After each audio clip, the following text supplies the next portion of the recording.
ఇంకా రాబోయే 3 నెలలు మీకు ఏ పథకాలు రావు, ఏ అభివృద్ధి జరగదు, ఏం జరగదు. ఒకటి జరుగుతుంది, ఓటుకు నోటు, ఓటుకు నోటు అంతే. ఇంకా అంత మించి మీరు ఎక్కువ ఎక్స్పెక్ట్ చేయకండి. ఓటుకు నోటు కేసు దొంగ ముఖ్యమంత్రి అయితే మరి ఓటుకు నోటే ఇస్తాడు, పని చేయడు. తెలంగాణ రాష్ట్రంలో కాంగ్రెస్ పార్టీ దాదాపుగా 2 సంవత్సరాల పైచిలకు సమయం నుంచి పరిపాలిస్తూ ఉంది.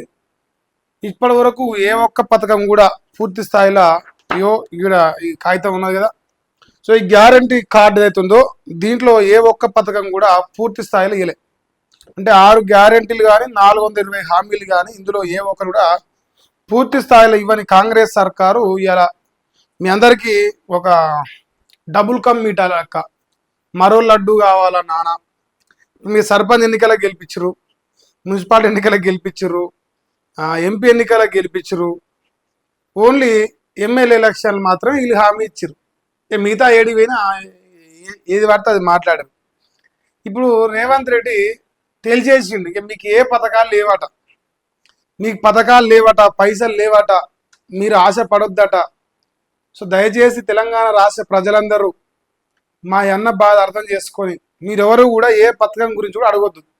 ఇది నా విజ్ఞప్తి. ఇది నేను చెప్తలేను, మా అన్నకు ప్రియమైన తమ్మునిగా అన్న మాటలు మీ ముందర పెట్టే ప్రయత్నం చేస్తున్నా. ఈ రోజు నుంచి మీరు ఇందిరామ్మ ఇండ్లు వస్తాయనో, రైతు బంధు వస్తుందనో, రుణమాఫీ వస్తుందనో, పథకాలు ఏమైనా అమలు అవుతాయనో ఇట్లా ఏ ఆశలు పెట్టుకోకండి. ఎందుకంటే ఏది కూడా రాదు, మా కాడ ఏం లేవు. నన్ను ఓసినా నన్ను చంపినా నా కాడ పైసలు లేవు. కాబట్టి మీరు ఏ ఒక్కరు కూడా నన్ను అడగొద్దని చెప్పేసి అంటున్నట.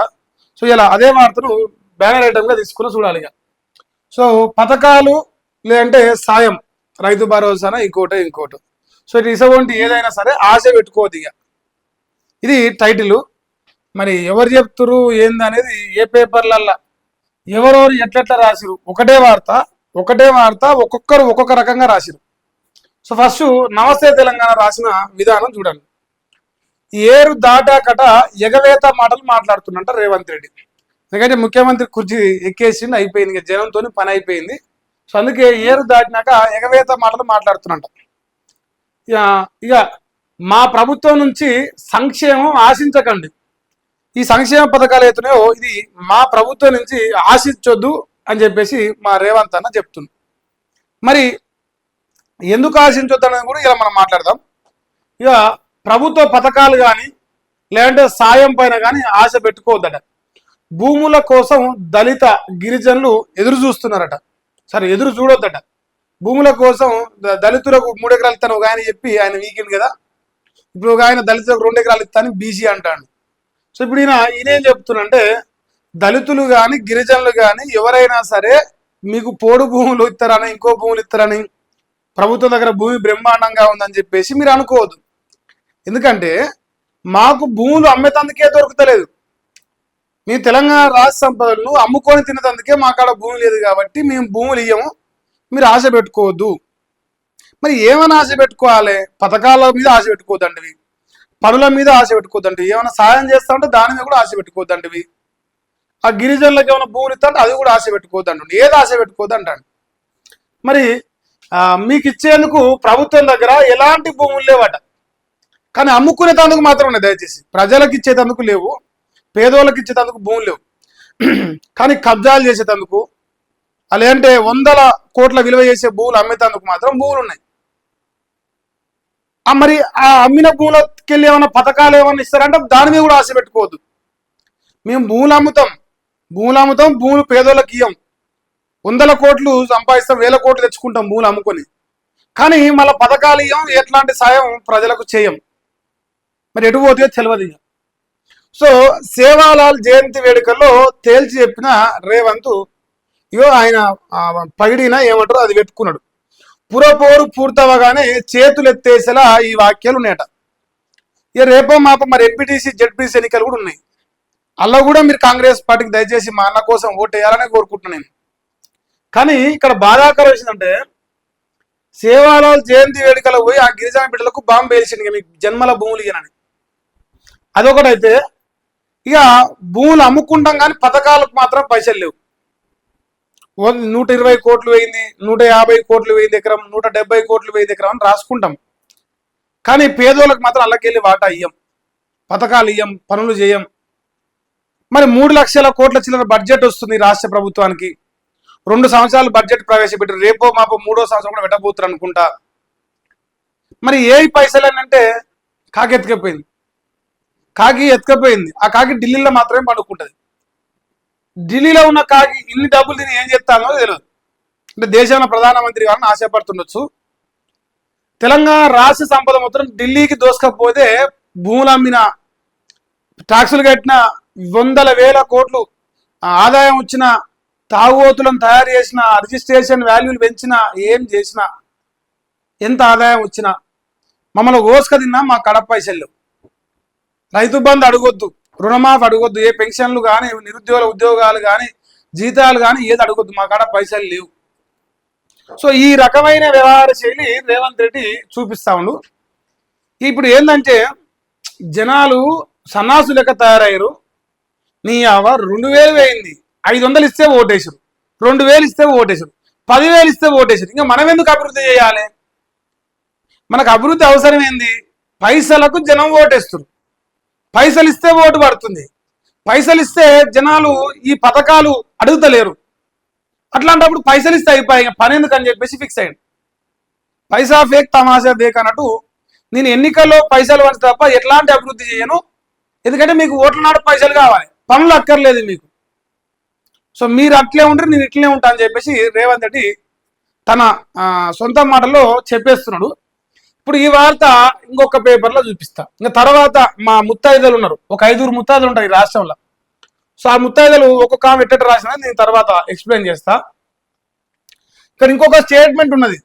నిన్న మొన్న రేవంత్ రెడ్డి గురించి మన ఏబిఎన్ రాధాకృష్ణ రాసిండు, మీరు చూసిరు, నేను కూడా చూసిన. ఏమన్నాడంటే నేనే రాజు నేనే మంత్రి, నేనే రాజు నేనే మంత్రి, అసలు ఇక 10.5 సంవత్సరాలు నేనే ముఖ్యమంత్రి అని చెప్పేసి పట్టపగటిలు మాట్లాడిన అందరం చూసినాం. ఎమ్మట నోరు తిప్పేసాను. ఇంకా బుడదల పందన్న మరి ఏమన్నా కింది మీద కదా, మా అన్న అయితే కానట్టుంది. ఎమ్మట నోరు తిప్పేసింది. అసలు నేనే రాజు నేనే మంత్రి అన్నది వేరే రకంగా, ఇట్లా కాదంటుండు. అది కూడా మళ్ళీ అది సేవలాల్ జయంతి వేడుకలను మాట్లాడి అన్ని ఒకటే దగ్గర మాట్లాడిన పాయింట్స్ అన్ని ఒకటే దగ్గర, కానీ ఎవరికి నచ్చినవి వాళ్ళు రాసుకోరు. సో ఈయన రాసింది, ఇగో నేను అట్లా అనలే, మీరు తప్పుగా అర్థం చేసుకున్నట్టు. అంటే మనం తెలివి తక్కువలం కదా, రేవంత్ అన్నంత గుడుంబా సెంటర్ల సోపతి మనం చేయలేం కాబట్టి మనం తప్పుగా అనుకున్నామంట, అన్న ఏం అనలేదంట. సో ఇక నేనే రాజు నేనే మంత్రి అని అనలేదు, నేనే సీఎం నేనే మున్సిపల్ మంత్రి అని చెప్పిన. నేనే రాజు అంటే నేనే సీఎం, నేనే మున్సిపల్ మంత్రి నేనే మంత్రి. నేను చెప్పింది గిట్లా, మీరు గిట్లా అనుకుంటారు, తప్పది. మా అన్న అట్లా చెప్పలే, ఇట్లనే చెప్పినంట. సో ఇప్పుడు మున్సిపల్ ఎన్నికల్లో గెలుపోవటములకు నాదే బాధ్యత అని చెప్పిండంట. ఆ జయంతి వేడుకలో మాట్లాడు, దళిత గిరిజనులకు పంచడానికి మా ప్రభుత్వం దగ్గర భూములు లేవు, అమ్ముక తిన్న తనకు మాత్రమే ఉన్నాయి. సంక్షేమ పథకాల కోసం ఎదురు చూడొద్దు, చదువుకోండి, మీ చదువులకు సాయం చేస్తా. చదువులకు సాయం అంటే చేస్తాడు తెలుసా? పురుల బువ పెడతాడు. గవర్నమెంట్ స్కూల్ గవర్నమెంట్ కాలేజీలలో వాష్రూమ్స్ లేకుండా పుర్ల బువ పెట్టి వాళ్ళ సావులకు మార్గం వేస్తాడు. అంటే చదువుకుంటే సాయం ఎట్లా చేస్తా, నువ్వు చదువుకునేందుకు గవర్నమెంట్ స్కూల్కో గవర్నమెంట్ కాలేజీకో పోతే ఆడ నేను పుర్ల బువ పెట్టి చంపుతాడు అనమాట. అదే సాయం మన అన్న చేసేది. ఎంతమందిని చంపిడో లెక్క మన అందరూ తెలుసు కదా. అదొకటి. నల్లమల్ల అటవీ ప్రాంతంలో సేవాలాల్ మహారాజ్ పుణ్యక్షేత్రం అట. గిరిజన ప్రాంతాల అభివృద్ధికి సరికొత్త ప్రణాళిక చేస్తాడట. ఇక మరి ఇగో రేవంత్ రెడ్డి అంటే యూటర్న్ తీసుకుంటా ఇట్లా అంటారు. ముఖ్యమంత్రి రేవంత్ రెడ్డి తన మాటలను మరోసారి యూటర్న్ తీసుకున్నాడు. ఢిల్లీ వేదికగా నేనే రాజు నేనే మంత్రి అంటూ చేసిన వ్యాఖ్యలు రాష్ట్ర రాజకీయాల్లో చిచ్చురేపడంతో ఇప్పుడు తప్పులో కాలేశాన్ని గ్రహించి దిద్దుబాటు చర్యలకు దిగిండు. విపక్షాల విమర్శలు సోషల్ మీడియా ట్రోలింగ్ భరించలేక తాను అన్నది అది కాదని అంతా తన బాధ్యత అని చెప్పడమే తన ఉద్దేశమని కొత్త రాగం అందుకున్నాడు. అధికార గర్వంతో నోరు జారడం, ఆపై వివరణ పేరుతో ప్రజలను మభ్యపెట్టడం రేవంత్ మార్కు రాజకీయం అంటూ విశ్లేషకులు మండిపడుతున్నారు. కేవలం మాటల విషయంలోనే కాదు, 6 గ్యారంటీల అమల్లోనూ ఇదే తరహా యూటర్న్ తీసుకుంటున్న రేవంత్ సర్కార్ తీరుపై ఇప్పుడు సర్వత్రా చర్చ నడుస్తుంది. సో ఇప్పుడు సరే నేనే రాజు అన్నాడా, నేనే మంత్రి అన్నాడా, నేనే రాక్షసుడు అన్నాడా తర్వాత విషయం, అది పక్కన పడితే అట్లీస్ట్ తెలంగాణ రాష్ట్ర ప్రజలందరూ ఈ గ్యారంటీలైనా రేవంత్ రెడ్డి మాట మార్చలేమని ఆశపడ్డాం. కానీ ఇందులో కూడా రేవంత్ రెడ్డి మాట మార్చిండు, మనందరికి తెలిసిన జోలే.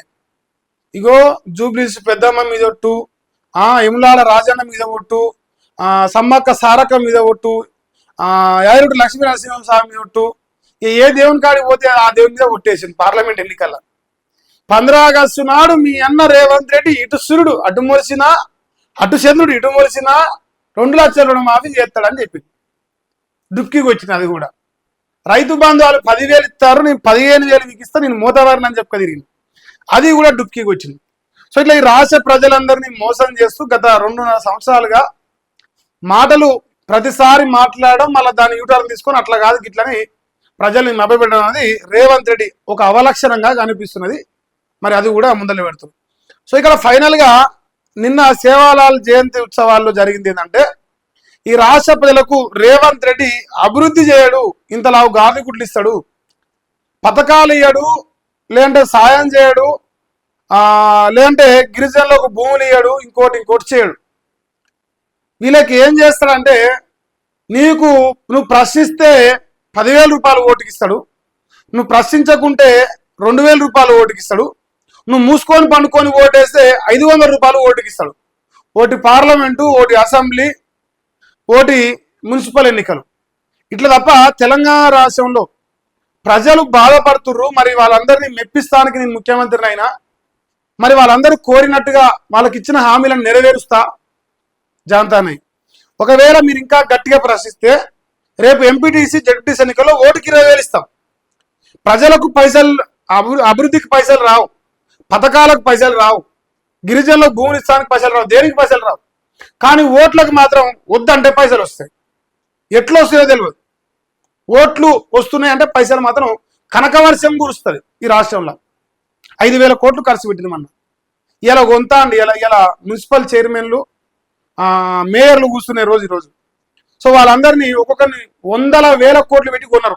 ఏ పార్టీడైనా వాటికి పైసలు దొరుకుతాయి, దీనికి మాత్రం పైసలు రావన్నమాట. సో ఇది రేవంత్ రెడ్డి నిన్న చేసిన వ్యాఖ్యలు. ఇక దేవుని దండం పెట్టి, తూర్పు దేవుని దండం పెట్టి ఇంత సాయిరాం బ్యాచ్. ఇంకా రాబోయే 3 నెలలు మీకు ఏ పథకాలు రావు, ఏ అభివృద్ధి జరగదు, ఏం జరగదు. ఒకటి జరుగుతుంది, ఓటుకు నోటు అంతే. ఇంకా అంత మించి మీరు ఎక్కువ ఎక్స్పెక్ట్ చేయకండి. ఓటుకు నోటు కేసు దొంగ ముఖ్యమంత్రి అయితే మరి ఓటుకు నోటే ఇస్తాడు, పని చేయడు. సో ఇది నమస్తే తెలంగాణ, లేదంటే ఈ తెలంగాణ అనే పత్రిక రాసిన వార్త.